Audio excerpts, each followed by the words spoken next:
국방홍보원이 29일 루마니아에서 K2 전차가 현지 시연한 영상을 올렸습니다. 태극기와 루마니아기를 달고 광활한 평원을 힘차게 달리며 포를 쏘는 모습이 굉장했습니다. 영상을 보는 이들은 시연이기보다는 K2 갈라쇼네요, 멋지다, 우승 확정하고 난 뒤에 하는 갈라쇼 같은 분위기네요 라는 반응을 보였습니다. 한국의 K2 전차가 이번에 폴란드에 이어 루마니아에게도 수출되면서 인근국인 슬로베니아, 체코, 불가리아 등도 도입을 검토하고 있는 것으로 알려졌습니다. 그런데 루마니아에서 미국 에이브람스 전차를 제치고 K2 전차가 선택을 받자 놀라운 것은 루마니아와 주변국뿐만 아니라 미국에서까지 놀라운 반응이 나오고 있습니다. 이 소식이 레딧에 올라가자 이런 반응이 쏟아졌습니다. 미국인으로서 나도 이를 권장한다. 우리는 해결해야 할 문제가 많습니다. 여기 미국 방산업계에는 많은 부패가 있습니다. 더 다양한 옵션을 육성하는 것은 유럽에 도움이 될 것입니다. 공화당이 압박을 가할 때 우리가 유럽을 지원할지 여부를 알기 때문입니다. 민주주의 무기고가 좀 더 널리 퍼져 있다면 자유세계 전체에 더 좋을 것입니다. 그들에게 에이브람스를 구입하는 것을 권장하지 않습니다. 멋진 탱크이지만 그녀는 유지관리의 여왕입니다.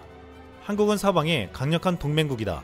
나는 유럽이 태평양 국가들의 미래에 더 많은 투자를 할 수 있도록 유럽과 한국 사이에 더 많은 관계를 구축해야 한다고 말하고 싶습니다. 게다가 저는 폴란드가 폴란드에 한국과 공동 정비시설을 설립할 것이라고 믿습니다. 이는 한국과 유럽 사이에 공급 라인이 중단될 수 있는 분쟁 중에 탱크가 계속 작동할 수 있도록 유럽 대륙에서 상당한 양의 부품을 서비스하고 제조할 수 있음을 의미합니다. 여기서 우리는 독일 방위 사업의 실패를 볼 수 있습니다. 레오파드2는 루마니아의 완벽한 후보였을 것입니다. 그러나 독일조차도 이를 곧 얻을 수는 없기 때문에 다른 국가들은 기다리기를 원하지 않는 것 같습니다. 당신이 루마니아에 있고 트럼프 스타일의 대통령에게 예비 부품을 구걸해야 하는데 그가 왜 러시아의 땅을 돌려주지 않느냐 라고 말한다고 상상해보세요. 이 장국은 유럽 국가들에게 미국이나 독일보다 더 매력적인 전차를 생산하고 있으며 러시아 무기에 실망한 국가들에게까지 새로운 무기 공급국으로 급부상하고 있습니다.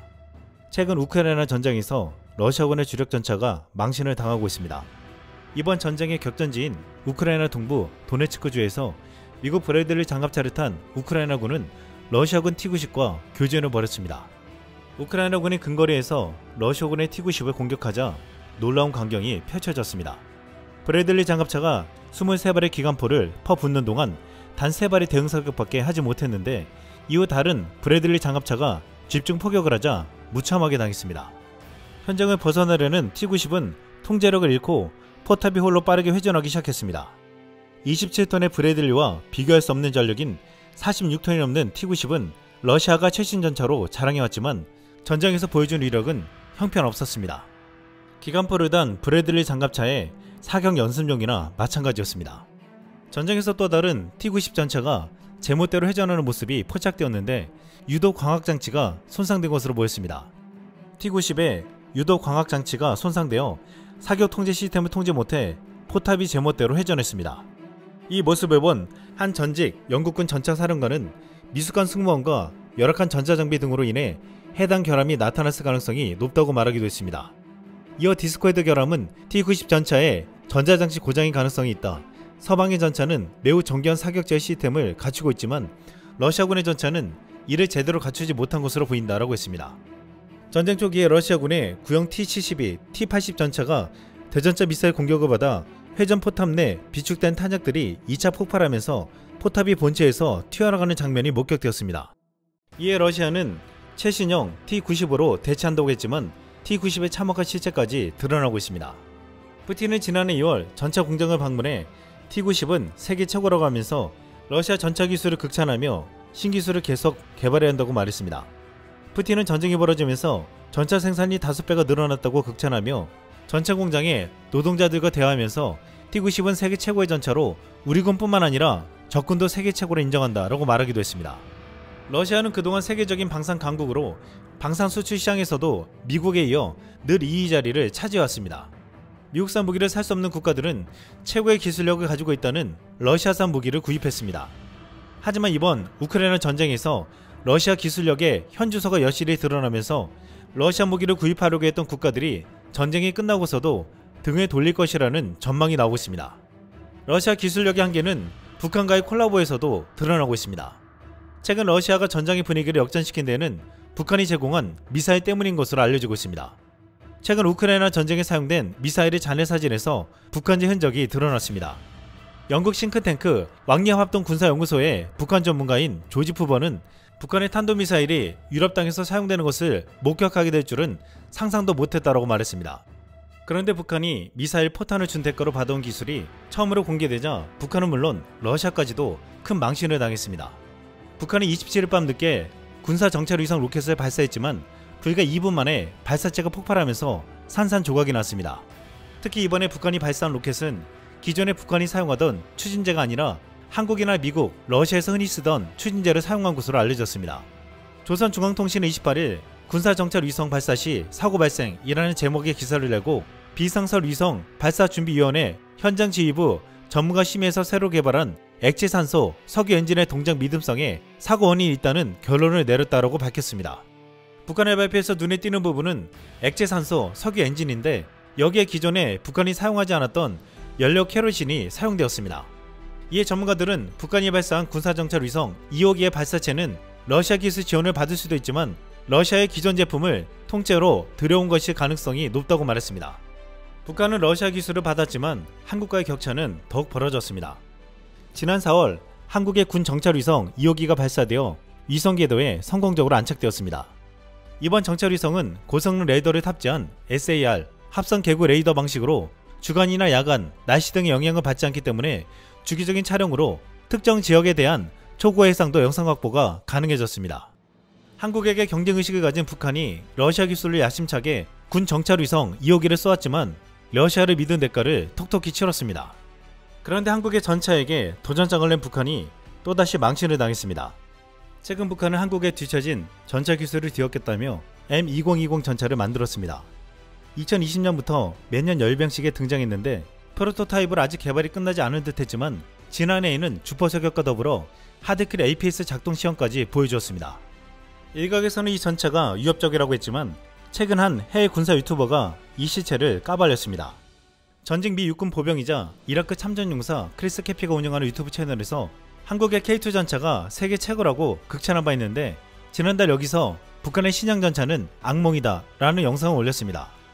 일각에서는 북한이 이번에도 러시아의 전차 기술의 도움을 받으려 할 수도 있다는 말을 하고 있습니다. 러시아는 과거 한국과 불곰 사업을 하면서 북한에 대한 무기 공급과 군사협력을 차단했지만 우크라이나 전쟁을 통해 협력하면서 전차 개발까지도 도움을 줄 수 있다는 것입니다. 이 영상의 한 네티즌은 북한의 신형 전차가 얼마나 형편없는지 알기보다 신형 전차도 있다는 사실이 더 충격이다 라고 말했습니다. 영상의 내용을 보시겠습니다. North Korea has just shocked me by releasing unexpected and very entertaining images of Supreme Leader Kim Jong-un driving around in their brand new next-generation tank, the M2020. This latest showing has given us some new insight into whether or not it's a legit main battle tank to be feared, or if it's an elaborate mix of tractor parts and cardboard held together with duct tape. And if you answer that wrong, 10 years dungeon for you! The M2020 was first unveiled in October 2020 during a military parade celebrating the 75th anniversary of North Korea's Communist Workers' Party. A total of 9 of these things drove down the main avenue during the parade, sporting what looked like modern optics, fire control systems, armor plating, and even active protection systems. I have about 1 million questions about this tank, starting with, why does it have an anti-tank guided missile on it? Are those a good idea or not? Will it be mass-produced and widely adopted? And what is North Korea's experience with tank warfare in the first place? During the Korean War from 1950 to 1953, North Korea did not have its own domestically produced main battle tanks. They relied on about 200 of the Soviet-supplied T-34 tanks from Joseph Stalin, which they used to great effect in the early stages of the Korean War. But once the US entered the chat, those North Korean tanks got busted by American air superiority and more advanced US tanks. That's oversimplifying, of course. But the reason I bring up the gist of that story is to illustrate the fact that North Korea does not have a ton of experience in operating modern tanks on the tactical level in combat. One of the first things you might notice about the M2020 is just how visually distinct it is compared to what North Korea has shown off in the past. Historically, the country has always used a derivative of the Russian T-62 tank designs. But trade embargoes against them, especially in the realm of military equipment, have largely prevented North Korea from obtaining modern tank technology. That's why the M2020 is supposed to be a symbol of their defense industry's ability to produce despite the fact that they're under international sanctions. The tanks we do see are generally Frankenstein designs incorporating a base model T-62 with various overlapping additions from other tanks like your T-72s and your Type 88s that have managed to get pieces of them. Moving down, we can see that 7 road wheels mean it's not just a T-62 in makeup and actually a brand new design that we haven't seen before. Currently, North Korea fields 3 tank designs. You got your Chanma-ho, your Pak-pung-ho, and your Sanggun 915. And so between all these old tanks and new, they're estimated to have between 3,500 and 4,000 tanks today. Typically with each newer iteration of North Korean tank, a few incremental upgrades here and there are thrown onto it, but the M2020 quickly broke this trend and went absolutely balls to the wall with upgrades, attempting to take a leap forward here. On the turret of the M2020 sports what appears to be an impressive diversity of sights. The right side has a commander's independent thermal viewer, and the gunner's sight is just seen below that, and a remote weapon system with its own thermal sights as well. And this is where one of the tank's strangest aspects jumps right out at you and makes you kind of scratch your head and go, oh, what? You'll notice it's got a dual-tube Bolsay 5 ATGM launcher located on the right side of the turret. Adding anti-tank guided missiles to a main battle tank isn't a new idea, but it's a very questionable one. Fossil Warren, an American M1 tank commander in the Gulf War and author of a few great books, had a great answer for why tanks usually do not have this kind of anti-tank guided missile, saying, quote, let's consider cost. To put it another way, actual main battle tanks don't need external ATGM launchers, because their main cannons can deliver kill shots faster, more accurately, and more reliably. So why then? Why would North Korea put one on there? I of course don't know the answer for sure, I don't have a direct line to Kim, but I would personally think it's what I would call a bit of military theater. I know military pageantry when I see it. They added those ATGMs because they look freaking cool, or more accurately, they look spooky and scary. These tanks and these parades are meant to posture and scare their opponents. Anything they can toss on there that looks like it has teeth is good for them. Additionally, there doesn't appear to be any kind of extra storage space for the additional missile ammo. Reloading would also be near impossible, as the placement of the launcher of the missile on the outside would require multiple crew members to dismount and reload. 지난 1999년 홍콩 사우스 차이나 모닝포스트는 한국은 대러시아 경협차관 상한용으로 폐물에 가까운 노 장비들을 도입해 국고 손실을 초래했다라고 보도했습니다. 하지만 한국은 당시 러시아에 미사일, 잠수함, 전차 등을 가지고 와 완전 분해에 중요한 기술을 습득했고, 이를 미국 등 서방의 기술과 연합해 놀라운 기술적인 도약을 이뤄냈습니다. 러시아의 기술에 어설프게 의지하는 북한과는 차원이 달랐습니다. 그리고 이제 한국은 러시아보다도 더 훌륭한 전차를 만들고 있습니다. 이상 쓰음왕이었습니다.